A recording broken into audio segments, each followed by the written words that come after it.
Hello, my name is Laurie Tucker. I'm the author of What Odd Things I Thank You For, Discovering Grace in a Shattered Life. In the last video, I talked about learning to recognize my anger and to see how it was presenting to the world.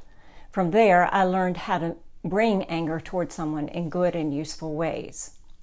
The second phase of anger work was to connect to my rage around the abuse, to contact it, to learn to recognize it, and then to express it verbally and physically. I was scared witless. Showing anger to my abusers was a sure ticket to getting hurt, perhaps even killed, because my abusers were so often out of control. I could feel how big my rage was. I knew from experience how destructive anger could be. I was afraid of my own anger, afraid that I might hurt someone with it. And now I was being asked to contact it and express it. This part of the work has been painstakingly slow. Learning I am safe is an integral part of it. I began to recognize what I was feeling was anger or rage. I could describe it: stomachache, headache, pressure in my chest that would rise up through my throat only to get blocked.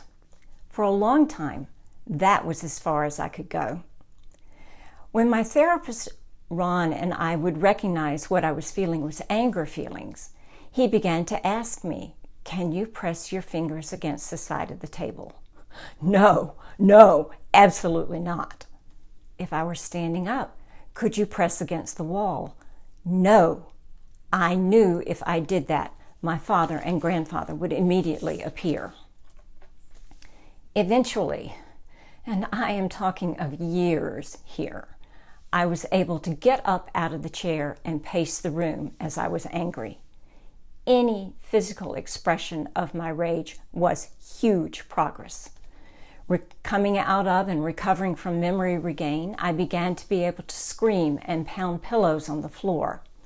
Ron offered to hold the pillow so that I could punch it, but my being afraid of hurting him prevented that.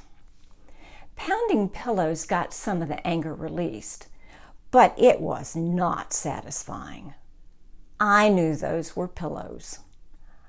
I wanted to pound something that could break or be hurt, like my abusers' faces.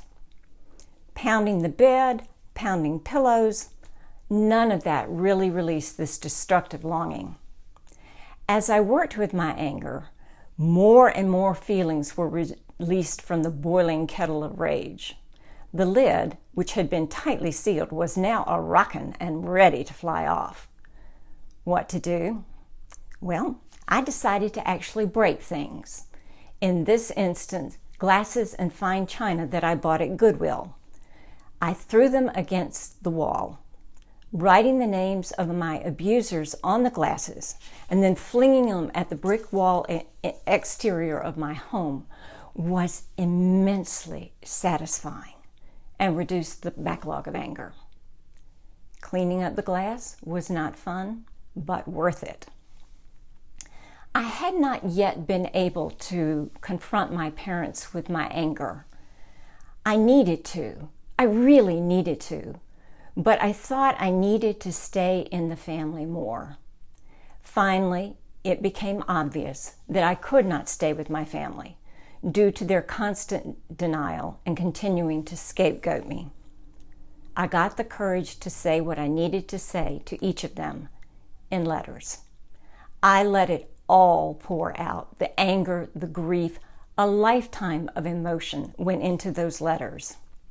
Before I sent the letters, I read them out loud to my therapist, Ron.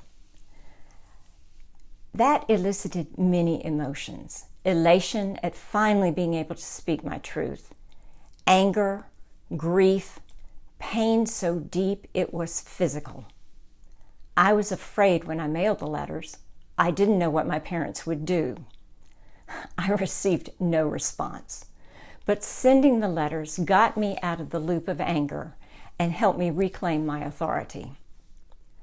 I created a life-size effigy of my grandfather, but fear prevented me from working with it for many, many years. Only this past fall, 17 years into this work, was I able to express the intense anger I felt using the effigy.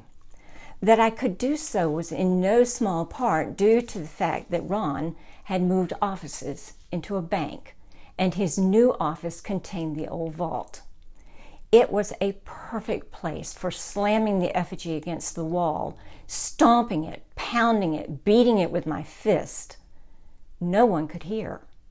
No one got hurt, and I didn't inadvertently break something in Ron's office. Releasing that anger was immensely healing. The third phase of anger management, learning to be able to feel safe while expressing my anger to Chuck and receiving his, began about 2 years ago. I'll talk about how we're working on that and what progress we're making in the next video. Thanks for listening. I enjoyed the chance to share these with you. Blessings for the day. Bye for now.